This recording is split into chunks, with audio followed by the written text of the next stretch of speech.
Demographically speaking, the country of Turkey is one of the most intriguing in the old world, being linguistically, ethnically, and culturally distinct from almost all of their neighbors. But they're a part of a larger ethno-cultural group known as the Turkic world, being united in their uses of the various Turkic languages and Turkic culture. However, there are vast differences between the terms Turkic and Turkish, and huge varieties among the Turkic peoples. Turkic peoples are unique as the dozens of Turkic ethnic groups are very phenotypically distinct, with there being Turkic peoples from North Asia, Central Asia, Russia, the Middle East, North Africa, and Europe. And these differences largely stem from the conquests and migration brought about by a slew of different empires, which we'll discuss in this video. As mentioned earlier, the Turkic peoples are defined as any ethnic group that natively speaks a Turkic language, a language family that has been hypothesized to be related to various others such as Mongolian or Ugric. The original Turkic homeland has been postulated to be in Northeast Asia, or Siberia as it's known now, and the Turkic peoples migrated southwest into Central Asia shortly before the rise of the Mongol Empire, which nearly wiped out the former Central Asian population, or at least heavily negatively impacted their numbers.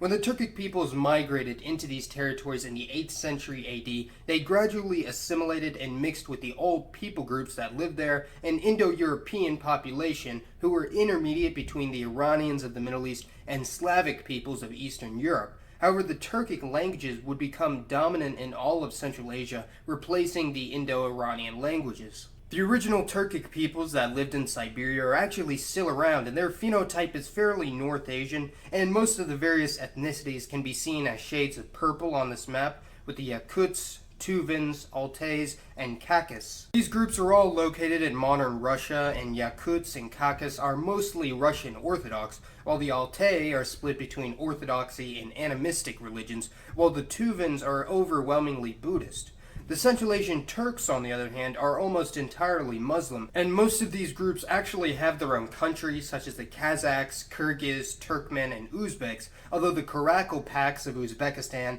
Khorasani Turks of Iran, and Uyghur people of China do not have their own sovereign nations. Because they're a result of centuries of intermixing, these Turkic Central Asians are extremely heterogeneous when it comes to appearance, and all these groups are a combination of East Asian, European, and Middle Eastern DNA, causing some to look more Asian than anything, while others may have more European or Middle Eastern features. But on average, the genetic breakdown for Central Asian Turks is about 55% Eastern Eurasian and 45% Western Eurasian, meaning European and Middle Eastern. Now, the Bashkir, Chuvash, and Volga Tatar peoples of Russia are a bit different as they have much more Western Eurasian admixture than those from Central Asia, seeing their closer proximity to Europe and the Slavic peoples, and for this reason they're considerably more European in appearance rather than East Asian, yet some retain predominantly East Asian features such as the epicanthic fold, while others may be able to pass as Russian or other European.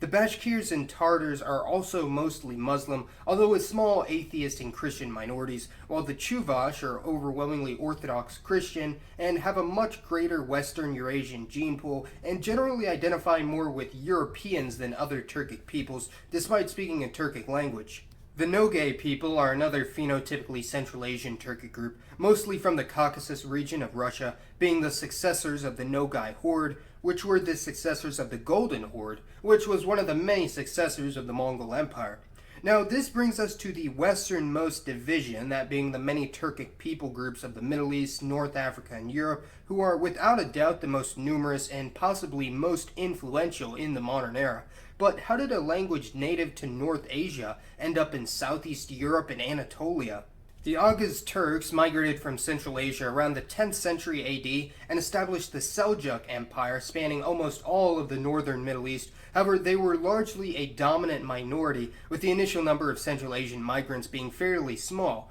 As mentioned previously, as the Mongol Empire swept through Eurasia, slaughtering entire villages and burning cities to the ground, when they reached the relatively more densely populated regions of the Middle East, such as Persia, Anatolia, and Mesopotamia, the death toll was immense. However, the gene pool wasn't significantly altered. The Seljuk Turks assimilated the former natives of Anatolia, who were Indo-European speakers, in a process similar to the Central Asian Turks, however without the large-scale genetic shifts in the population.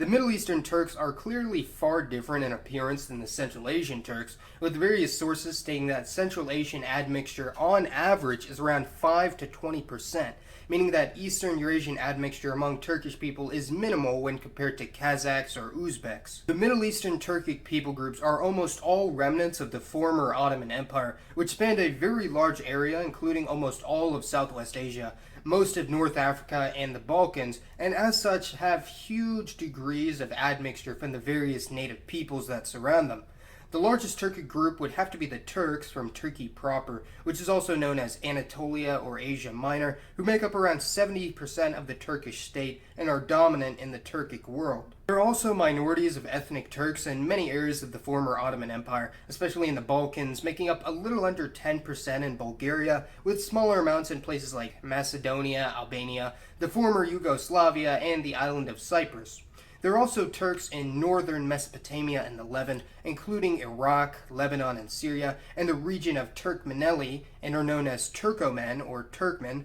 not to be confused with the Turkmen from the Central Asian country of Turkmenistan. And their language is somewhat intermediate between Turkish and Azeri, and there are also remnants of former Ottoman officials and settlers, numbering around 3 to 5 million in total. The other region of major Turkish settlement during the Ottoman period was North Africa, with there being over 10 million people of partial Turkish descent in the Maghreb and Egypt, known as Kulugli, who are mostly a result of Ottoman Turks settling in the region and taking Arab or Berber wives, although the Kulugli mostly speak Arabic as opposed to a Turkish dialect or a separate Turkish language. Now, during the degradation of the Ottoman Empire in the late 19th and early 20th century, as the Balkans and Middle Eastern territories began to gain their independence, any and all Turkish culture was being enthusiastically purged from their societies. This unfortunately led to a mass persecution of the Turkish minorities living in the Maghreb, the Levant, and the Balkans, who were seen as foreigners and invaders, and during this period around 1900 to 1920, literally millions of Turkish families from the Ottoman Empire, and even places in the Russian Empire that had Muslim Turkic populations, such as the Crimean Tatars, were fleeing from these territories and settling in Anatolia.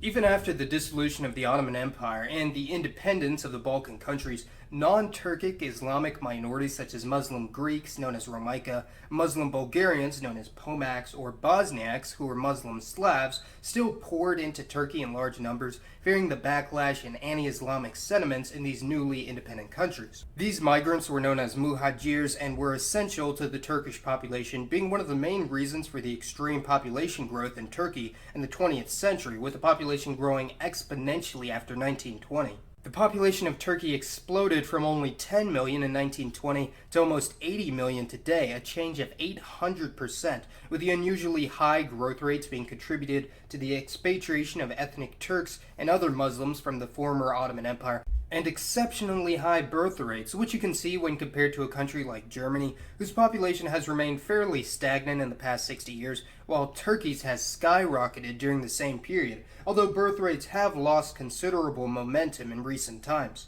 There were also a large number of non-Turkic Muslim groups from the Caucasus migrating to Turkey, such as the Chechens, Abkhazians, Ossetians, Kabardin-Lays, and possibly the most significant of them all, the Circassians, who came from Circassia in southern Russia, where almost the entire population fled to Anatolia during the Russian conquest of the Caucasus in the late 1800s. It's estimated that around 10% of Turkey's population has some Caucasian descent from this wave of migrants, and at least 20% has ancestry from the muhajirs from Southeast Europe and the rest of the former Ottoman Empire, which has significantly impacted the genetics of the modern Turkish people, although it is difficult to determine just how much, as Turkey hasn't held an ethnic census since 1960. The other major Turkic group in the Middle East would be the Azeris, who inhabit not only the country of Azerbaijan, but parts of eastern Anatolia, Georgia, and a large chunk of northwest Iran, known as southern Azerbaijan, where possibly more ethnic Azeris live than the actual country of Azerbaijan itself. Azeris are heavily related to and closely connected to Turkish people, with Azeri and Turkish being partially mutually intelligible, although it's incredibly unlikely that they'd unite as a single country anytime soon. There are also other Turkic minorities in Iran, such as the Kashkai, and in the Caucasus, such as the Karachi, Kumyks, and Balkars, who are all Islamic and are similar in appearance to the Turks and Azeris, along with one of the two oldest Turkic groups in Europe, that being the Crimean Tatars. And although Crimean Tatar is a Kipchak language like Kazakh and Kyrgyz, because of the huge influence of the Ottoman Empire, their language is now closer to Turkish, with some Crimean Tatar and Turkish speakers actually being able to understand each other. The last Turkic group, and one of the more interesting, are the Gagauz people from Moldova and Ukraine, descended from Turkic migrants from before the Ottoman era, and as such, they're one of the only Orthodox Christian Turkic ethnic groups in the region, and genetically are almost entirely European, having mixed with the surrounding population for hundreds of years. There are large diasporas of Turkish and Turkic peoples all around the world, including 9 million Turkic people in Europe, mostly Turks in Germany, Benelux, France, the UK, and Bulgaria, although this excludes Eastern Thrace, which is the European part of Turkey. 1.5 million live in the United States and Canada, mostly New York, Massachusetts, and New Jersey, 200,000 in Oceania, and around 100,000 in Latin America. The Turkic peoples are an incredibly interesting group, seeing how they can greatly differ in appearance, being North Asian, Middle Eastern, European, and everything in between, and religion-wise, having Muslims, Christians, Buddhists, and even some Jewish groups, and they went from being a small collection of tribes north of Mongolia to one of the most influential groups in Middle Eastern, European, and African history. Be sure to let me know your thoughts on the Turkic peoples and the differences and similarities between them. Oh, and by the way, we just hit 50,000 subscribers, which is just freaking incredible. Thank you all so much. Be sure to check out my second channel where I'll finally be releasing a Q&A later today. As always, thanks for watching, everyone. This has been Mason, and I'll see you next time.